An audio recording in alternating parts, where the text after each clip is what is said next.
Now, how do I'm gonna make sure I've got my audio on. Sit with my back to the camera. When you're on Zoom, you can't like see anything. Yeah. Okay. People are like this tiny. Yeah, there we go.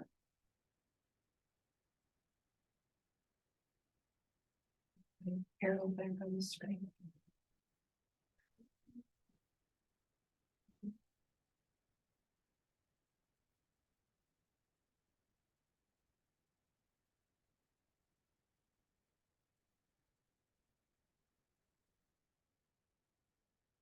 Okay. Cool. All right, we'll call this meeting to order, 5:04 p.m. Item A, Zoom meeting information, check. Item B, roll call. Chair, I am here. Vice Chair Ned is in the waiting room. That looks like we have 3 folks in the waiting room. If you happen to see that while the meeting's going on Zoom, I'm not always staring at the screen since I'm running civic clerk in the background here.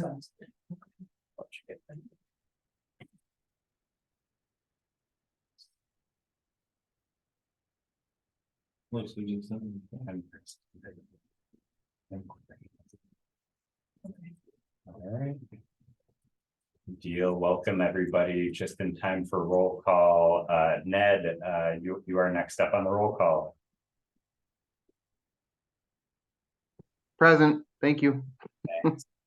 Alder Mark Stoyer. Jenny Brinker. Here. All right. Amy Cox. Present.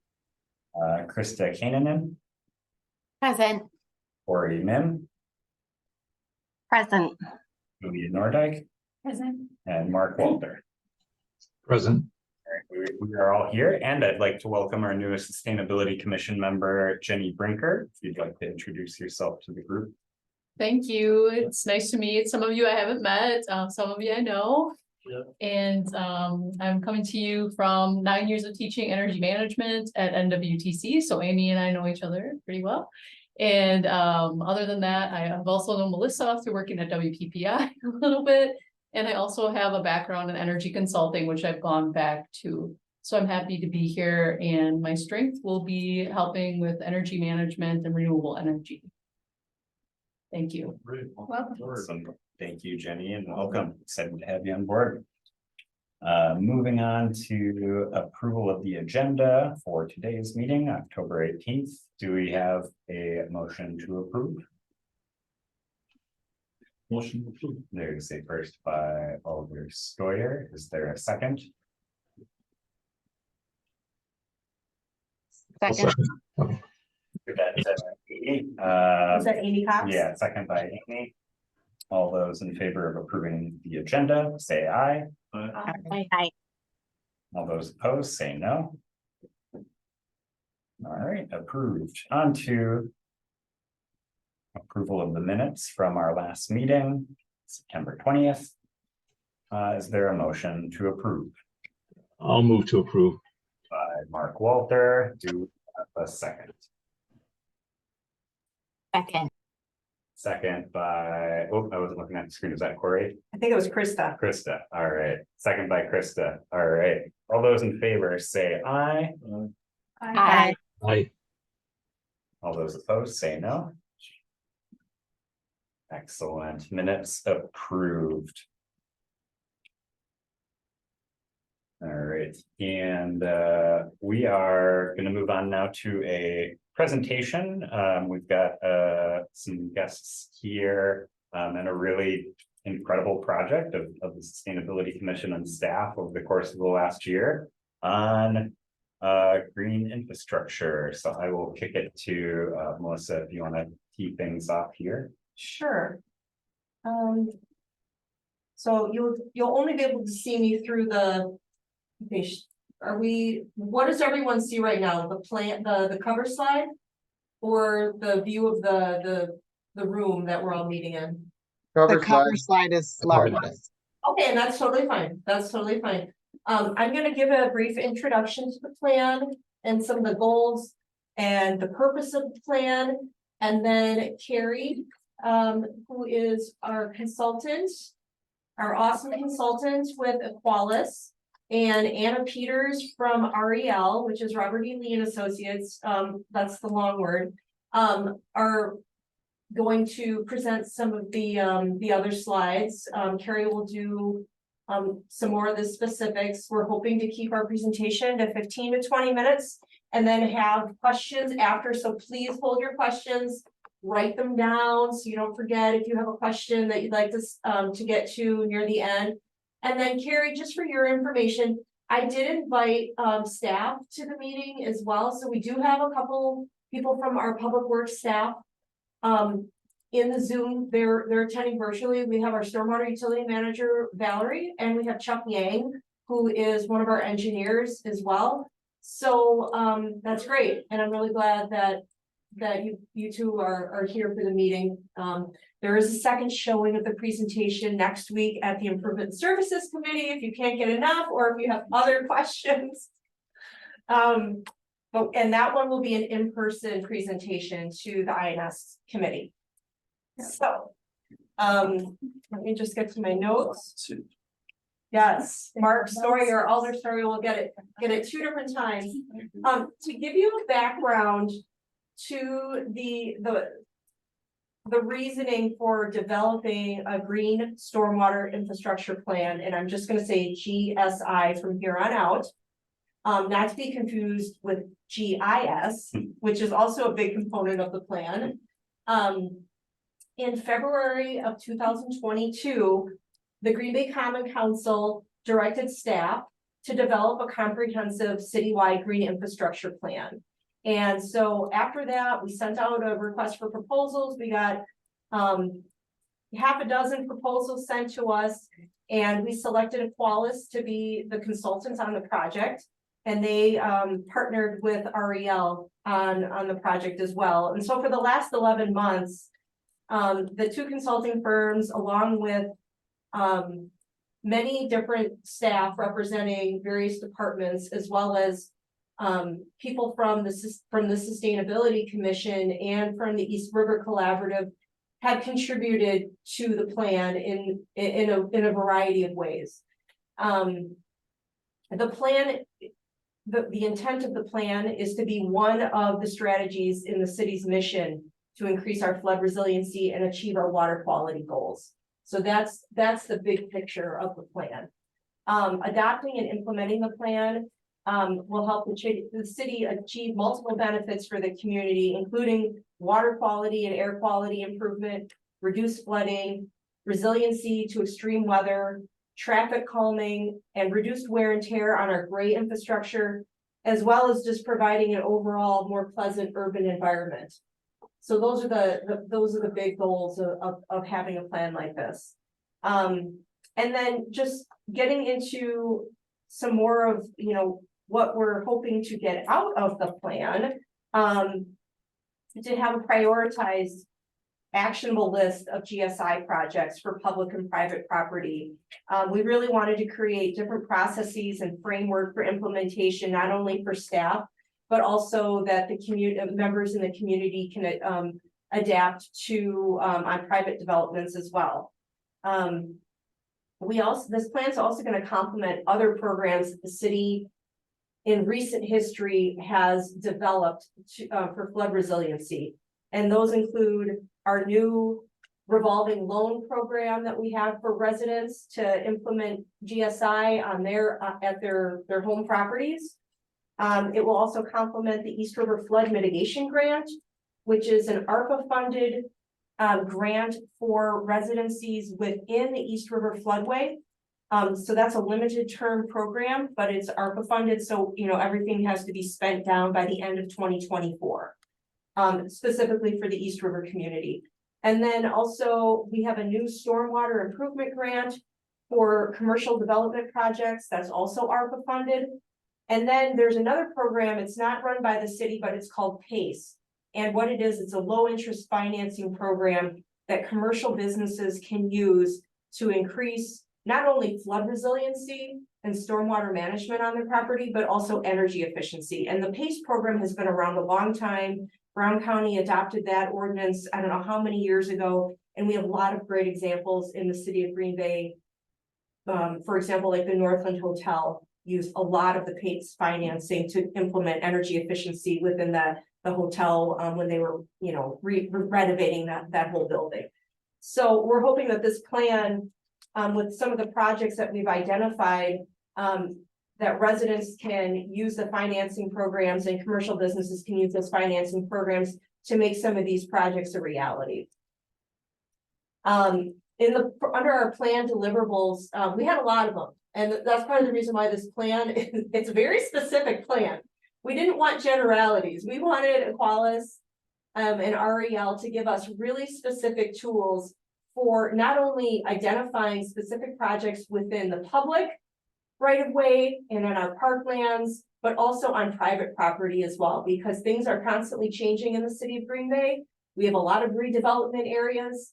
And as we look forward on some of those development projects, you know, they come to the city and like, well, how can I meet my stormwater management requirements? This will be one tool that they can use to gain conceptual ideas of what they could do on those properties to achieve their stormwater management requirements and to help the community in general. So I'm not really going by totally what's on this slide, but we have created a whole suite of maps in identifying priority areas within the city. We have an evaluation tool that city staff can use for evaluating specific areas to determine if GSI is feasible in that location. We have design guidance for our engineers and for preparing RFPs. We have a maintenance and operations guide that our staff can use, as well as other members of the community. All of this is going to be public information, so anyone can use it once once it's out of draft form. And when I say it's in draft form, I'd like to think that it's about 95% there.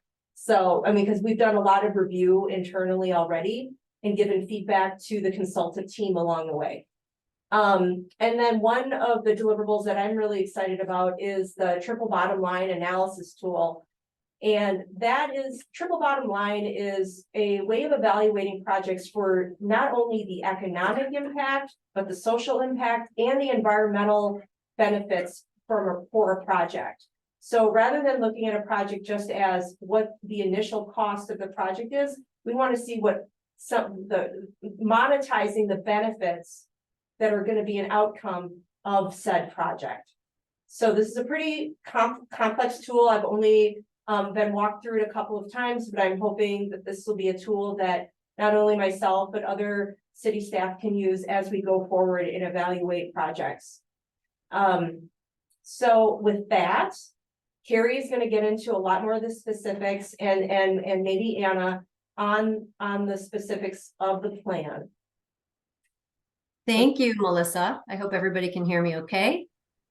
Thanks for having me tonight. And I'll just say Melissa runs a tight ship and she is a tough customer. So she really made sure that you got your money's worth out of us and really got more specific about the GSI in your plan than we've done in any other similar type of plan. Usually they're a little bit more overview of why it's beneficial and where it can be useful, but not specifically down to what does your CIP look like and where can we put these projects into action in the next 2 years. So really take my hat off, and every city should have a sustainability manager like Melissa, but I won't say that too loudly because we don't want people to like headhunt her or anything like that, I'm sure.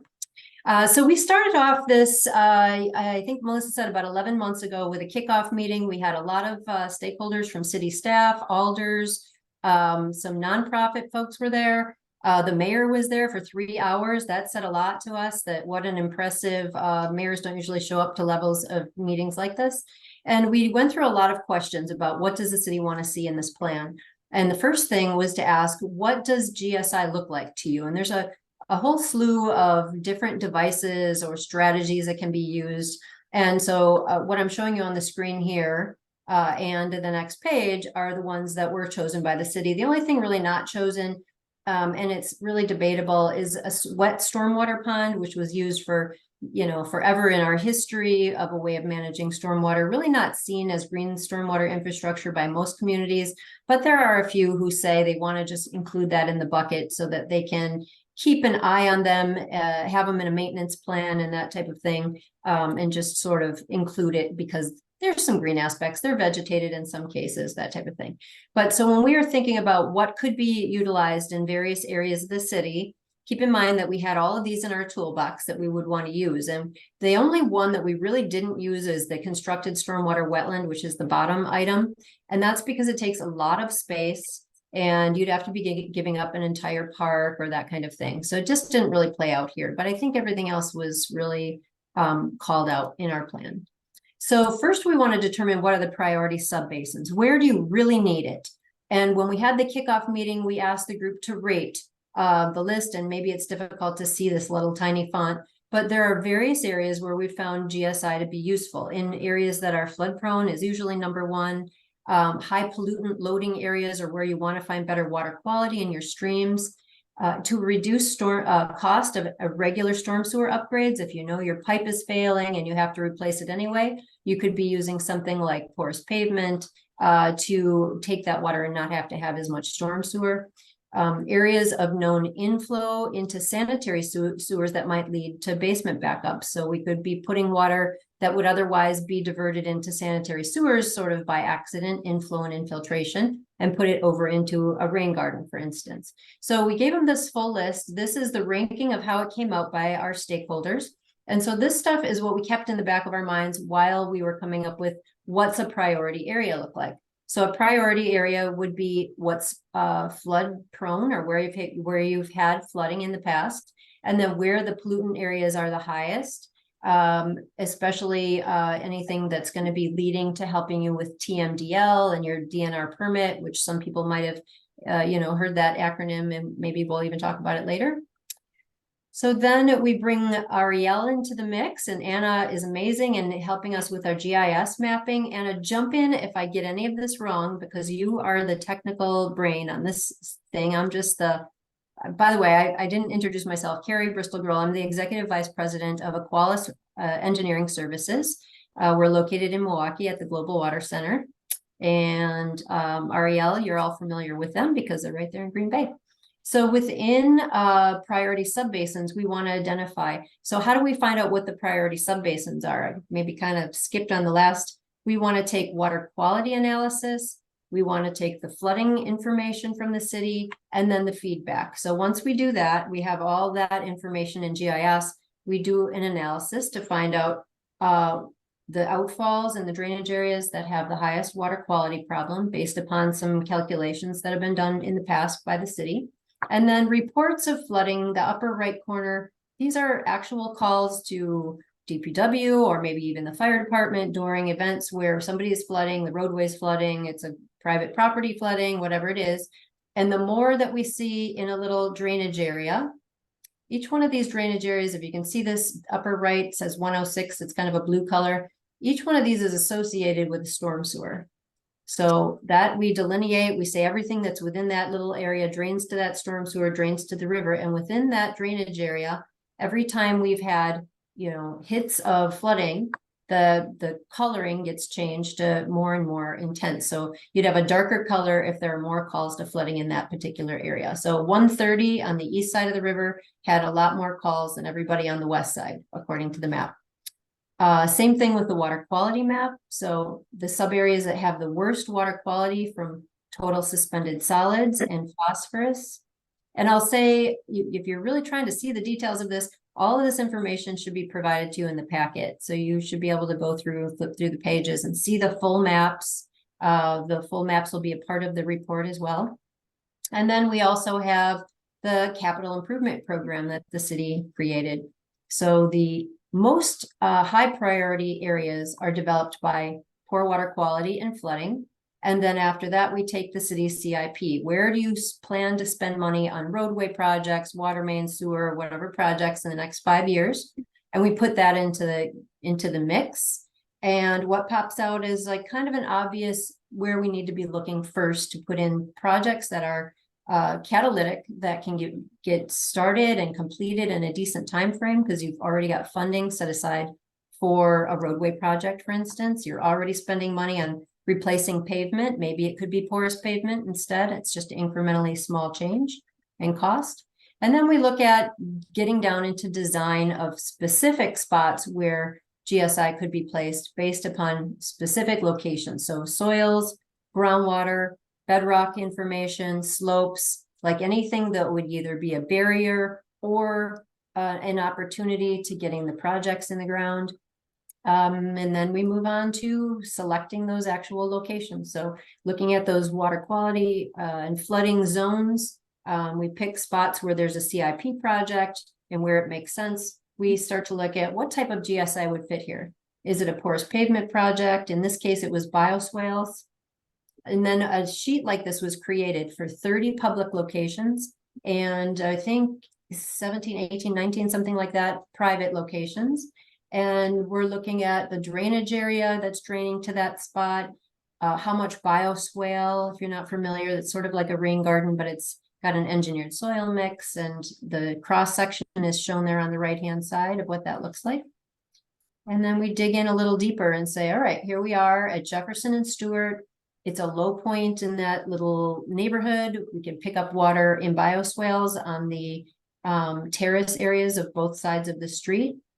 We're providing information on what size they should be. We did look for utilities to the level of where are fire hydrants, where do we see manholes in the roadway. We did not call for Digger's Hotline on every single project. That comes later in a preliminary and final design phase.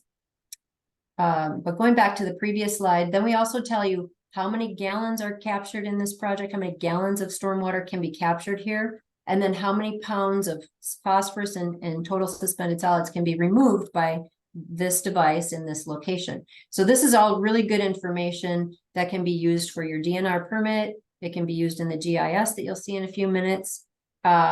We also know, based upon the cost of construction that we see in Wisconsin, mostly Milwaukee, which we also have proofed with information from Melissa from costs that you have seen in Green Bay for porous pavement and bioswale installation. We come up with a construction cost, and we have a lot of data on maintenance costs. So we are giving you the approximate cost of construction and maintenance per year.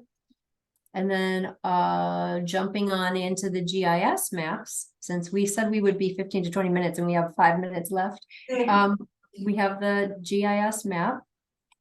I'm just going to actually call out Anna to help us navigate this a bit, if you don't mind. So everyone who's interested, city staff primarily, would have a link to this map, and you see all of these little locations are identified. These are all the project areas that we found to be most impactful, the private and the public, and they're all color coded. And Anna, tell us what we see.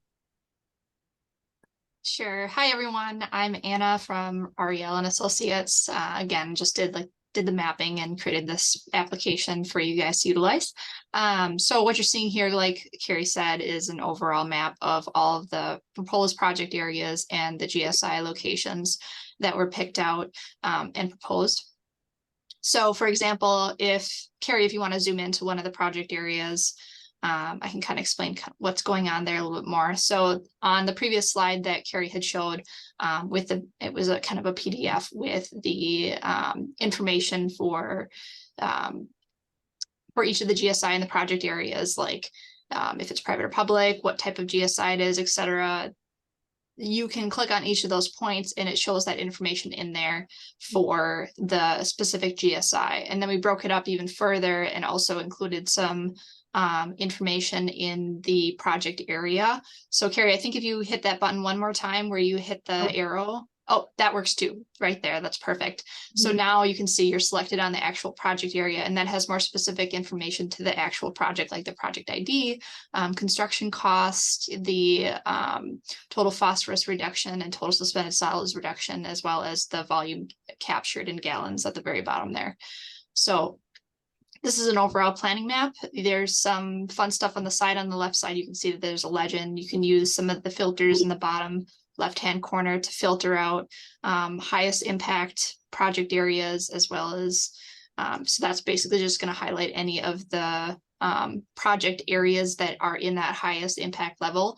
And that impact level was calculated by using all of those maps that were shown on a couple slides previously, and said, okay, this area has high phosphorus levels, so we can add that into the higher priority level. So that's where you're seeing that there. And then any internal staff have the ability to add and edit any of the data that you see right now.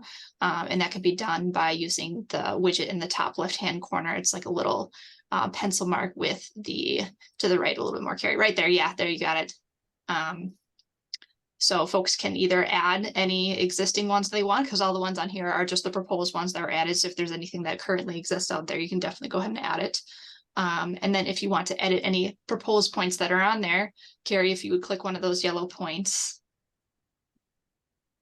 Now you can see in that editor, all the information pops up for the attributes, and you can change anything you need in there, add any information, then hit save and then close.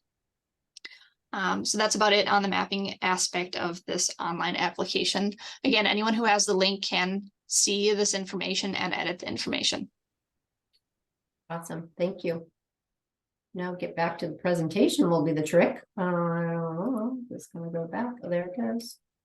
So then we worked on, I think Melissa's favorite part was the triple bottom line analysis. This is a tool that actually comes from the Water Research Foundation. This is not something that we've developed, but it's very powerful. So it has about 13 pages of data that has to be entered. I'm only showing you one snippet of this.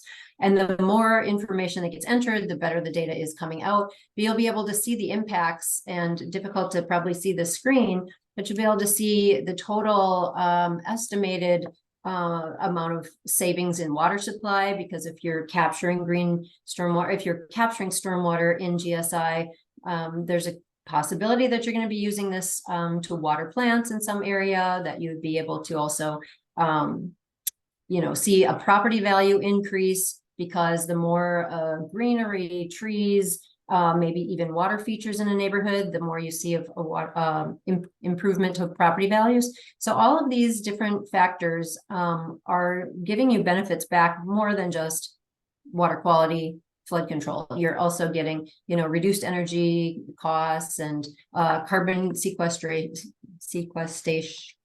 that word. And I want to skip on to the next page because we are running low of time here. Next step that we did is create a tool for the city staff. So now they are not sure if they want to be able to put GSI on their next project that comes up. If it's not in the CIP yet, but it's like next year or the year after, they start to evaluate. We're giving them a little tool to rate if it's a high likelihood. This is the same type of tool my staff uses to determine a great selection of projects for the first 50 that we did. After they get points on that, they go on to the next page, which tells them the best types of GSI to use for their type of project. If this is pavement, it tells you the best types. And then a step-by-step through concept, preliminary, final design, construction management, and then future O&M and DNR reporting. And then a little congratulations that they've been a part of providing water quality and health to their community. This stuff we're going to be going through with city staff on a lunch and learn in the near future. We're going to set up a date for anyone from engineering, planning, field staff, whoever it is, to come to that training. We'll record it so anyone who's not there can listen in and we can hear their questions then. We also provided them with cross sections, details of all of the different types of GSI that they can use in a plan set for contractors, as well as construction standard specifications. So they don't have to create all of this information. This has already been done for, for them to just plop right into their plan set. Doesn't mean that it doesn't come with challenges. There's still going to be challenges. There's still going to be constraints, but this just gets them through a lot of the legwork that's really mundane, gets them right to, building on the shoulders of giants, I think is what I would say. And then really lastly, it's wrapping it up into plans. So we created operations and maintenance plan. This is something we actually did a number of years ago for another client that they're happy to share it with everyone. That's Milwaukee Metropolitan Sewage District. We've taken a lot of that information and refashioned it for a lot less money for you because it's already existing information. But to look at every single one of the devices, how often should it be inspected? How often should it be mowed or weeded, or, the types of maintenance that needs to be done on them? Also, to not have all these questions, because that's always the biggest question is how are we going to maintain this stuff when it's out in the field? And this gets them through all those questions of how and just gives them kind of a rule book on what to follow. And then the final plan. So our next steps, I think maybe Melissa wants to speak about these. Sure, so for next steps, what I envision, is, and Valerie, our stormwater utility manager, and Steve and Jim Brunette, our leadership in DPW, they're very, very well aware of this plan. But really just going through everything with them after the plan's been presented to the committees. And then finding out what we want to do internally with staff. So we've already, identified doing a lunch and learn with staff engineers and designers and construction managers would be a good idea. You know, just because this is going to be, you know, hopefully integrated into our city process of how we do our work. To do that. And then as far as funding some of these projects, there's different funding mechanisms that are already in place that we will need to look at. One is the Green Schools Program. Which, so in our 30 public projects that have been identified in the plan, and they each have their own sheet, as Carrie already explained. Some of those public projects are school projects. They're not all City of Green Bay in the right of way and on parklands. They're also, we consider schools to be public, not that the city runs the school district, but Ned, I'm speaking to you right now, just there's been several projects identified for school areas as well. So looking at the Green Schools Program, DNR grants that are available, the Fund for Lake Michigan, which has already been a good source of funding for the city on past projects. There's lots of EPA grant opportunities out there, and then really developing partnerships within our community to determine how can we move forward to fund these projects together, doing some public-private partnership arrangements. And many other cities have that model in place as well. And they're really, it's a good thing to consider because we might be able to accomplish a lot more by creating those partnerships and agreements. And then our stormwater utility as well, you know, that's also a source, but it's not the only source. So that is what we're looking for. And then after that, after we get through our committee meetings and take action, then it will eventually go to city council. And then they will vote on whether, you know, to adopt the plan and implement the plan. So that's in the near term, those are our next steps. Opening it up for questions if we have time. I think we should make time Yeah. if there are questions. Looks like Ned has his hand up. Ned? Ned, Thank you. This is very exciting. This is probably the most excited I've been since Jenny Brinker gave us the energy data. Whatever year that was. So I have a question about the project areas. I noticed there's a lot kind of between like Oneida and Webster, kind of in that core area of town. We've had a lot of flooding along the East River. So I'm just curious, was that area kind of looked at and then rejected, kind of between Webster and the East River, right? So like east of Webster, in that little area. I see one kind of on a big block around Cass Street, I think. But I'm just curious, is there a reason there's not more kind of in that particular area, you know, where the East River comes north and curves over toward the Fox? when we were looking at water quality and flooding kind of equally, and then we brought the CIP plan in there, if there's not a CIP project over there, it maybe didn't show up as, you know, additional. So then we would start looking at private properties. So we don't really want to say, hey, city, there's a lot of flooding over here. Now you should add more projects to your CIP. We wanted to first try to tackle thinking there'd be more success in actually getting something in the ground if there was already a roadway or water main or some other project. And then you'll see a couple of private property projects that are there as well. We met with Jared from REL. He's more familiar with the city and some of the maybe potential areas of future redevelopment. To just talk through, what could be there in the future and where could we consider having, GSI placed on these private properties. It's definitely always a little bit of a sensitive topic because you don't want the private property owners to feel like now you are mandating something of them that's unusual or whatever. So we try to tread lightly on that a little, but what we came up with was what we felt was a best mix of between CIP projects and then some schools and then a couple private properties over there. Okay. Then yeah. what I'll also say is that, we're going to be starting, we're in the process of announcing and hiring a consultant because we are doing a specific East River flood mitigation study this year that should start next month. And so we're within that plan, we are going to be looking for some concept plans that we can basically bring like 2 to 3 concept plans and bring one to being practically shovel ready.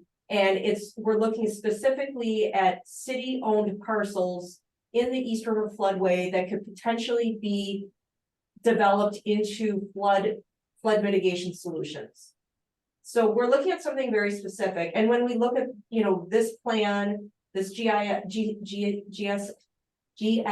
plan, along with that, really the flood, to relieve the flooding, we have to put everything on the table, right? So this plan is not going to solely solve the flooding. I think it's going to help, but we have to do a lot of distributed GSI across the city to really see all of those benefits. And then the secondary study that's happening is primarily an engineering study. So we're going to be looking at all the bridge crossings along the East River and then examining all of the park areas along the East River for project sites. So I hope that, I don't want you to think that we ignored the East River. We didn't ignore the East River. But for the purposes of this plan, this is a citywide plan. Great. Just to follow up to that, and I appreciate, the response, and I'm glad I didn't think there wasn't anything going on, but I'm glad to hear kind of what is coming together for the East River.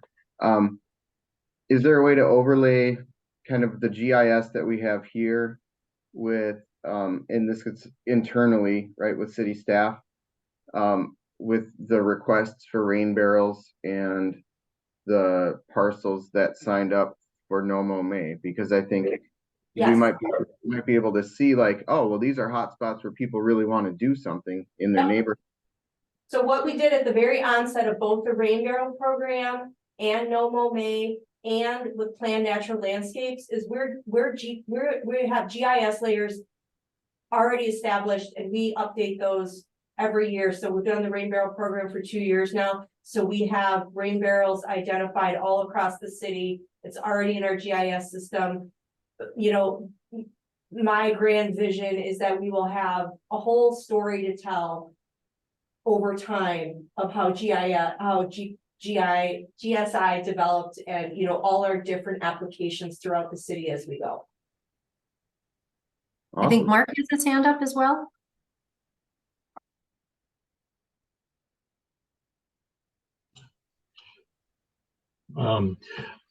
This is wonderful, and Ned, I mean, I'm with you on that. I noticed on the legend on the map there, they do have rain barrels, rain gardens noted as points on there. And I'm glad you changed the area on here. So the area that's right at the mouth of the Fox River happens to be, we've got a 45-acre project that with my other hat on, the Port of Green Bay is developing a property right at the mouth of the Fox River, and we are going to be putting in stormwater management facility, actually maybe 2 of them based on the size of the parcel and the way the water flows. So that parcel right at the mouth there that looks like I think that's pretty recent photography. That one right there. Brown County owns that property now, and we are turning it into a port terminal.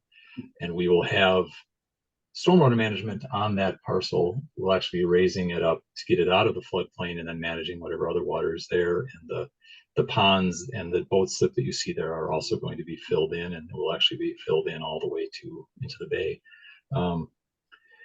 is how would, and obviously we'd like to do something as the county that would benefit the city at the same time and coordinate and fit in with this kind of planning, because truthfully, as the project manager for this project, I don't want to just put in a stormwater management pond that's just plain engineered and doesn't really benefit the rest of the community in a lot of ways. And this area does have flooding problems intermittently, especially along Billsby Avenue. It's been underwater numerous times in the past, primarily though from wave runoff, not necessarily high water rainfall. Is there a way in which we can start a conversation with the city staff as part of this process and with our engineers to look at some type of green infrastructure here that would actually be more beneficial than just like I say, right now it's just designed as a big old stormwater pond, which I've never been a real big fan of it. How do we begin that conversation? And is that a benefit to the city? I'm assuming it's a benefit to the city under this kind of process, but how do we get to that point and start that conversation? Melissa, do you have some ideas on that, or do you want me to spitball it I for you? mean, usually like Valerie's our point person initially on that, but I would say, we can set up a meeting with Mark, with you and any other county representative to at least, have some initial conversations, since it doesn't sound like the plans have been laid out for the site yet, correct? Well, it will happen pretty soon, because right now we're just working on a federal grant agreement that has been negotiating for about a year, and we should be done this month or next month. Once that's negotiated, we can actually start going into design. Up until the grant agreement was finalized, we couldn't get past 30% engineering design for the project. So the details are not yet there, but we won't be doing final design work until next year, and we won't be doing construction until next year, the year after.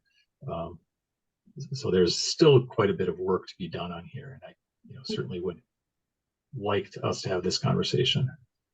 What type of grant are you getting? Could I ask that? We've got, well, it's a $43 million project, $48 million project. Kind of lost track of some of that. We have $35 million in grants from ARPA, from Neighborhood Investment Fund program through the state, US DOT Maritime Administration, that's the federal one, and 2 State of Wisconsin Harbor Assistance Program grants. So it's a big project. And we did receive not as many grants as you have there, but $965,000 in grants for a project at Milwaukee's Lakefront at the War Memorial Center, where the designers were planning on just doing a standard asphalt parking lot for $500,000. And we brought $965,000 more in grants so that they could make it very green.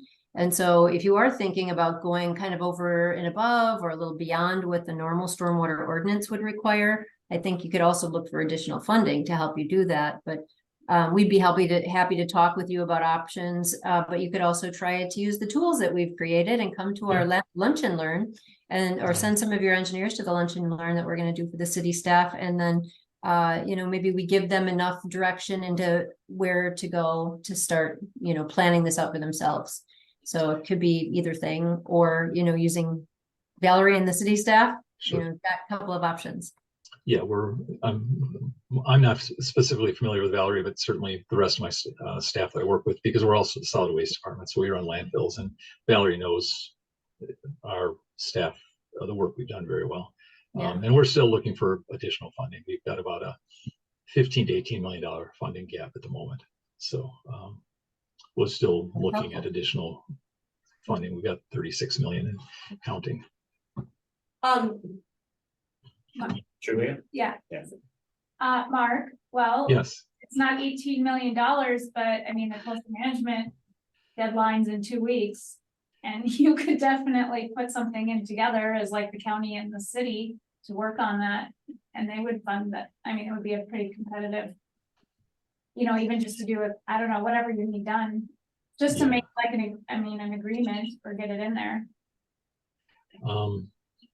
Yeah, there are, I don't want to discount the coastal program, because I've been working with them since 1990 on projects. I mean, they have a great program.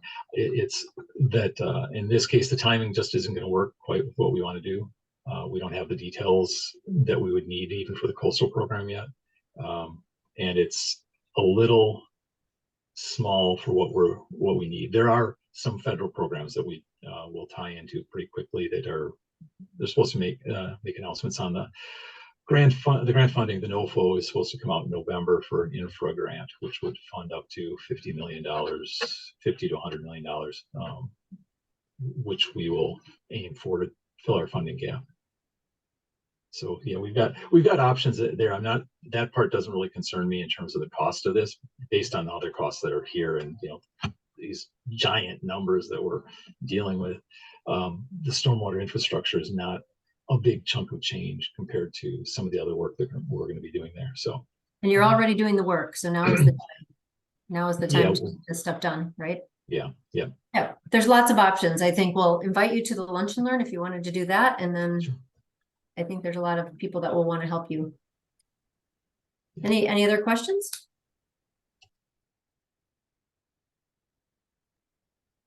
I think I will say goodnight. Question?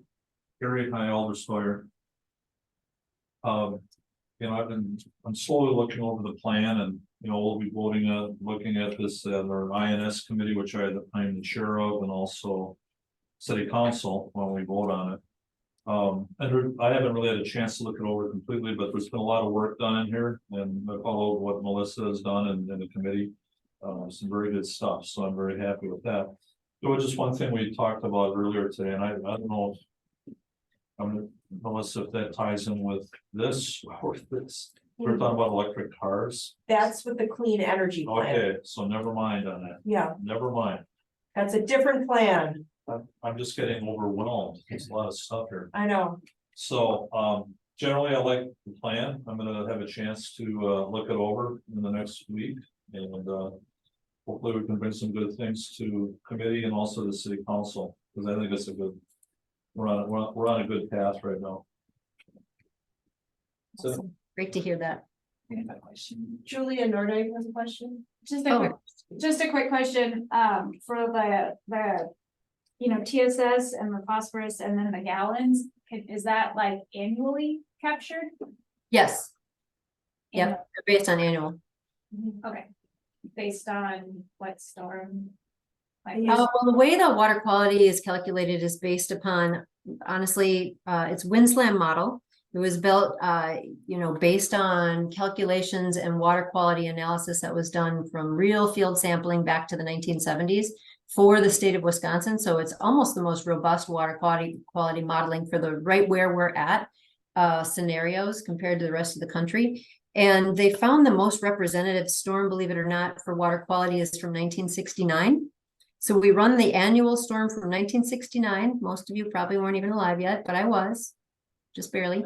And that storm will tell us how many, there's like particulate file, there's a pollution file, there's a rainfall file, and all these things chug together to tell us with the land use and the different types of soils and grasses and all that in the area, what the water quality output should be. And so it's an annual loading of TSS and phosphorus per outfall per year. And then the rainfall is actually more detailed. That's really, we really tried to model and store as much as possible in each footprint. So in many of the cases, it's a 100-year storm that we're trying to grab the water and hold so that we do help you with the flooding. Because if you're just looking at water quality storms, you're only looking at a 1/2 inch to 1 inch storm. And we really want to beef that up to like a 6-inch storm wherever possible. So when you're already in a roadway, you're already constructing, to go down another foot or out another foot to be able to get that much more storage makes sense, because you're already there doing the work. The change is incremental, but the impact is quite a lot. And so they vary depending on where they are in, the particular space. But the smallest storm we would be designing for is about a 10-year, and then they do go up to about a 100-year storm. Thank you. You're welcome. another question. Alder Steuer has another question. Yes, this might be more for Anna. maps and that, I love maps, air photos. Is this, like the air photo that's being shown right now, I presume that you can yes, good, you can turn on a layer, turn off the layer, you know, for some reason, I'm having a hard time picking up some of the things with the forest cover, with the tree cover. So I Yeah, know, so Carrie, if you go to the upper left-hand corner, yep, right there, there you go. And then in there, you can turn off just the 3 different layers that are in there, which would be the GSI locations project area and the boundaries. So I don't know if that will help with the visibility as much. Some of those filters might help a little bit more if you're looking for something particular, like any of the private GSI locations, or if they're proposed or existing GSI locations. Otherwise, it is some functionality that we may be able to add later on to just change the background to something more like a vector-based map that's not the aerial, Right. that has some of the streets in it. oh, and that's good, and I guess, so this tool, is this a tool that when this passes, I'm gonna presume that we would have access to? Is that what? Yeah. I'm looking at the report and you got graphs and maps and all that type of thing, but eventually to have a tool that we can look at. Right, and so our GIS analyst Brennan, I mean, he has this capability as well, but what we can do, like what we've done with some of our other interactive maps, like the rain barrel map, is we can update it internally, but then there is a function, Anna, and correct me if I'm wrong, like if we wanted to make this a public facing map, we can turn off editing rights so that it's just public facing and it's non-editable.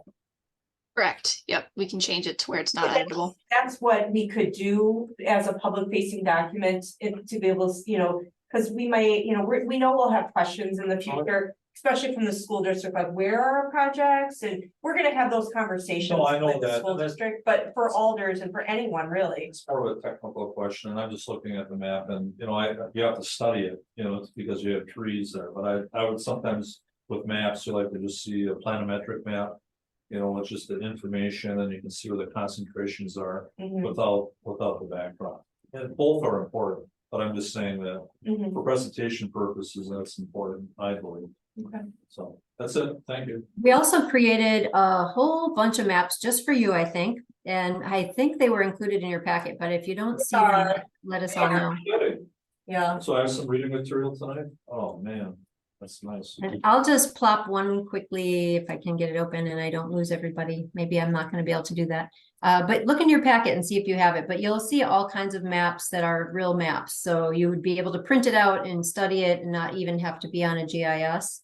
So they're all, you know, hard copy that show you all the details of the water quality thing, the flooding side, the CIP maps, the locations of projects.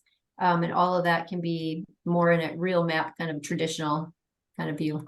I'm looking at things for committee and for council that we can have that are easily read as much as possible and, you know, get the information across without getting too thick with too much information. I just, you know, a lot of times we need to just see things black and white, just kind of for information purposes, and just to help us in our voting. That's it, so. Okay. A little comment. okay. Mark, you are such an old school cartographer. You have to learn to, you know, use GIS again. Oh, I like GIS. I use it. So. All right. Any final questions? Thank you. All right, hearing none, yeah, thank you, Carrie, Anna, and everybody else who worked on this plan. This is wonderful. Anybody want to speak from the public on this? Did you want I think it sounds great. to? Okay, Excited about it. yeah. Okay, Great, excellent, thank you. thank you. And Melissa has our contact information if you have any further questions, and we'll look forward to talking to you next week, if you're there. Thank you. Thanks. Goodbye. Thank you. Thank you. Cool, all right, well then, following the presentation, we will move on to regular business, which is a discussion of where to direct this plan for further action. So an appropriate motion would be to direct it to Improvement and Services Committee, of which Alder Stoyer is the chair, where I believe they're going to give another presentation and discuss it and possibly move it on to council. So yeah, we can have that motion now and then with a recommendation to approve or support the plan. Support the plan from the commission and send it to committee. Or if there's discussion on it before we make the motion, that can be right now. Julia? I can make a motion. Never made a motion. I mean, this is like your wheelhouse. It's. Like maybe this could be my one motion. Yeah. Anyway, so what am I making? So I would like to make a motion to send this to the INS committee. And recommend that the Sustainability Commission support the adoption of this plan. Yeah, You know, from, a lot of times we'll say, when you make a motion of something for possible action. You know, Yeah, would but you we wanna don't add have that? it, the way I put it in the agenda is to recommend the citywide GSI plan to implement services committee for consideration of adoption and implementation. Oh, I like that. yeah, Better. Well, yours is good. that's basically. They're both said. We don't wanna take It's a your- team effort. we don't wanna take the thunder of it. I like, that's what I said. Yeah, That's what she that's said. what we'll check the recording. That's what I heard. All right, so we have a motion from Julia. Do we have a second? Second, All right, second from Ned. All right, all those in favor say aye. Aye. Those opposed say no. All right, on to INS committee. And what date is that gonna be? Next Wednesday? That is October 25th. All right, week from today. Yes, that's right. And that'll be, we have Parks and INS. The Parks Committee meets first, that's usually at 5. And then we follow, INS follows that. So depending on how long the budget, how long the agenda is for Parks, we can be at 5:30, 4 to 6, something like that. I would say, You know, just for, just to be to there, be safe, I would say 5:30. and we'll take a break if nobody's there. And I mean, I guess that is item 1 of informational is the upcoming dates. So we got October 25th check. And then it looks like if that goes well, it'll go to council on November 7th. So, and of course, we have city budget going on during that week. So it's really fun. Good luck. Yes. All right, and this won't be our only plan for the remainder of the year. Item 2, upcoming dates for the clean energy plan. Melissa, do you want to give an update on that? Sure. So we have received a draft of the clean energy plan from Slipstream. And the tentative schedule for that is, that will be on the November 15th Sustainability Commission. I have sent it to a couple members of the Clean Energy Work Group from the Sustainability Commission, since we just received that, so they can start reviewing it and offering feedback. And then, so that's November 15th, it'll be presented at Sustainability Commission. And then November 29th, Improvement and Services Committee, and then December 5th, Common Council. So that's the trajectory.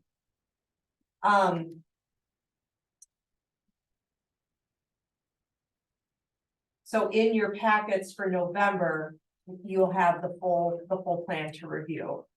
But I've reached out to the work group members, to get their feedback and comments, just so they've been more involved with the process. Do you want to mention all the different stakeholders that you worked with on this? For the clean energy plan? Sure. So for the clean energy plan, the main partners, are the city itself, the City of Green Bay, the Green Bay Water Utility, and Green Bay Metro Transit. So we were all, we applied for a grant from the state to do the clean energy plan, and we've all put funds from our own entities into the plan as well. We've had a survey, a public survey that was online where we sought feedback. We hosted a couple of tabling events at the ADRC to get community input into the plan. And then we also held an open house at the Green Bay Water Utility, and I think that was done in July. Yeah. So we had members of the community, we had staff people, we had some elected officials show up. It was, and a lot of residents as well. So we had a really good turnout for that. The recommendations that will be in the plan are for city operations as well as the community in general. And residents, businesses. So there's 4 main aspects of the plan. There'll be energy efficiency recommendations, renewable energy recommendations, policy recommendations that the city can implement, and electrification initiatives such as electric vehicles and charging infrastructure. So that's just big picture overview of what that plan entails. And this is to be able to meet our clean energy goals of 100% clean energy and carbon neutral by 2050. And we'll have Slipstream here in November and then have INS afterwards, correct? Yes, Okay. there'll be 2 presentations for Great. that. Mhm. And then just to clarify, we're not having a meeting in December. That is correct. Which would be like middle, The it would 20th. land like normally middle of the month. I think it would be that the why? 20th would be Oh, the date it would fall on. okay. So. Christmas holiday party and some songs. You never know. Yeah. Krista, you have your hand up? Yeah, thanks. I was just wondering, I know we've talked about encouraging the commission to be at the city council meetings where we talk about the clean energy plan. Is there a similar benefit for the green stormwater plan? Would it be beneficial if we attended that? What do you need from us in supporting that with city council, I guess is really my question. Great question. Thanks. That was with, okay, I didn't hear the first part, so it'd be with the tribe or what? No, she was asking if there would be a benefit similar to having sustainability commission members come to the committee meetings or to common council meeting to show support of the plan, and absolutely. By all means. What about like for next week for the INS, is that a priority or not? Or the council meetings better? Well, I mean. The council my- meeting, there's no presentation. The presentation will be to INS, Right. so when it gets to city council, we're hoping that people have either attended this meeting or INS, and an invitation went out to remind people, to let people know Okay. that they could attend to learn more, because that's really where we want to answer them, try to get as many questions answered and discussion happening during those committee meetings before it gets to city council. That's the goal. The majority That is always of the- work we right. wanna do is at the committee level, and we don't wanna do committee work normally at council, but it does happen, so. But the meeting's important, the INS meeting, I think is important, to get the message across. So, And where were the dates of those meetings? I think I know you said them and I think I saw them in our Sure. You- So, something.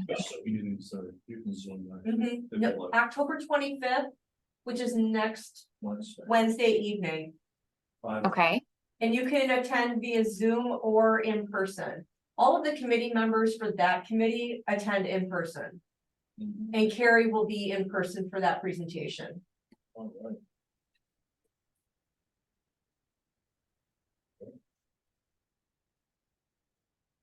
Any other questions or comments about, I guess either of these timelines or plans? All right, two big plans to finish the year off. Thank you, Melissa, for all of your work on both of these, especially as this is really exciting. We'll move on to announcements from commission members. Do we have any announcements? Krista? I have a couple. Is this where I should say then the conferences that I'm recommending? Yes, this is perfect. Perfect, okay. So a couple things. So I represent the Wisconsin Sustainable Business Council. So we have close to 200 business members across the state of Wisconsin, largely concentrated around the eastern side of the state, but not exclusively. And we're hosting our annual conference at True Stage in Madison on November 16th.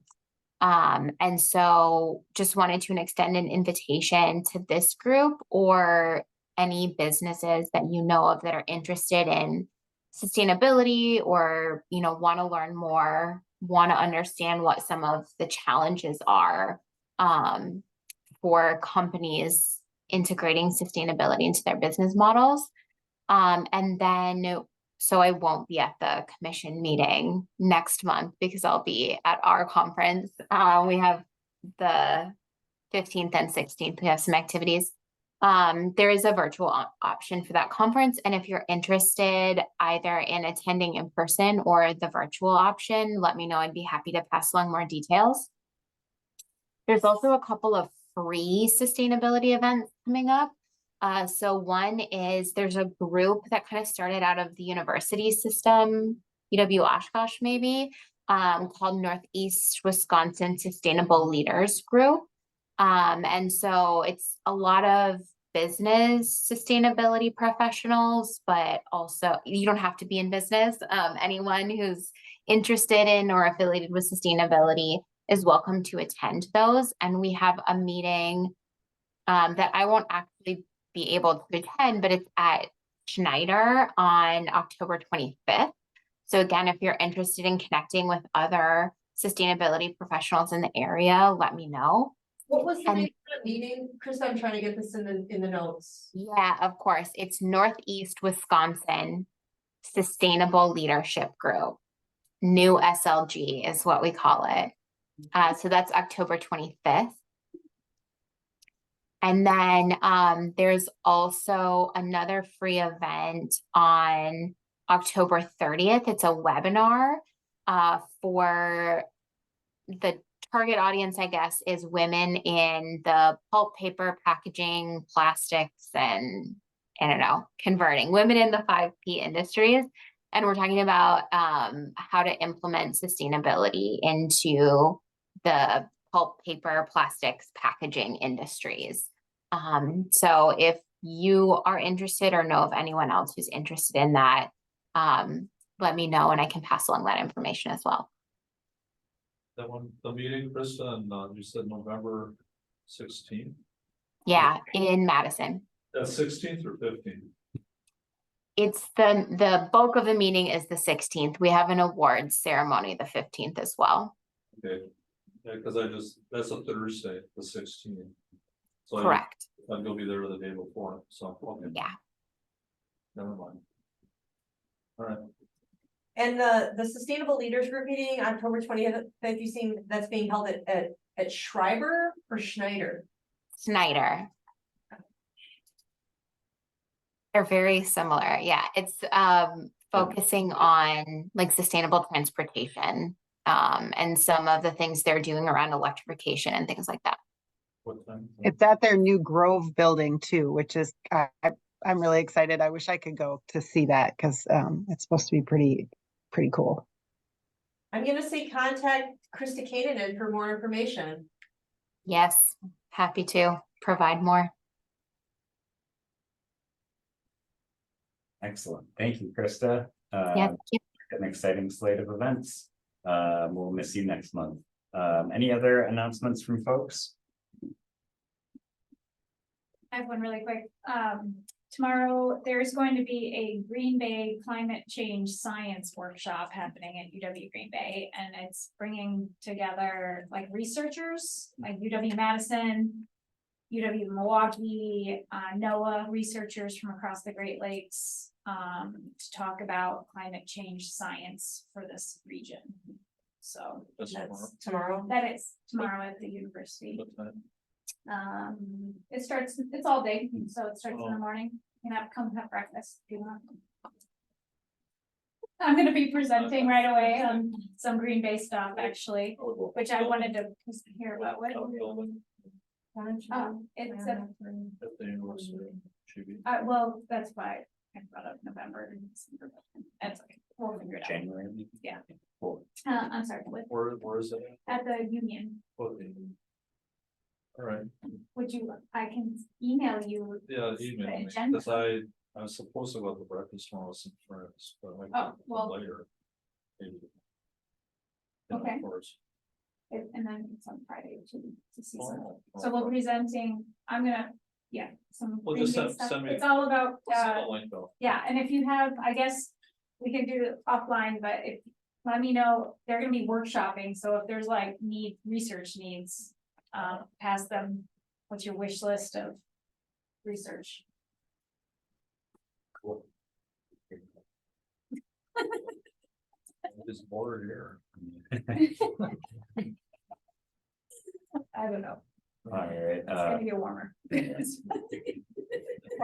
Any other, oh, sorry. sorry, Mark Walter, you have your hand up.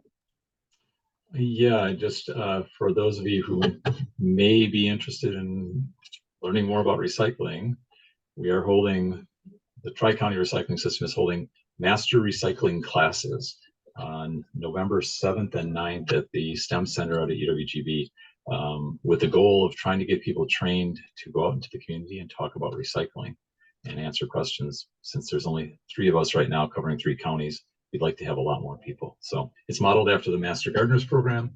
And you'll get people who attend for both sessions will get a certificate saying that they're a master recycler, and then we will start working with them to actually get them out into the community to educate on recycling. Should be What are the dates? November 7th and November 9th. Each one's a half-day workshop.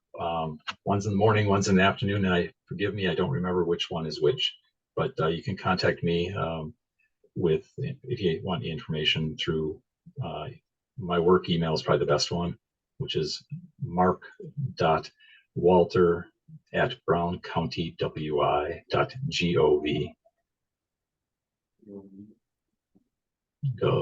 Yep.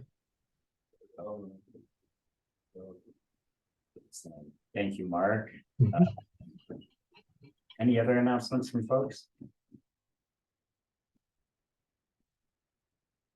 All right, hearing none, we can entertain a motion to adjourn.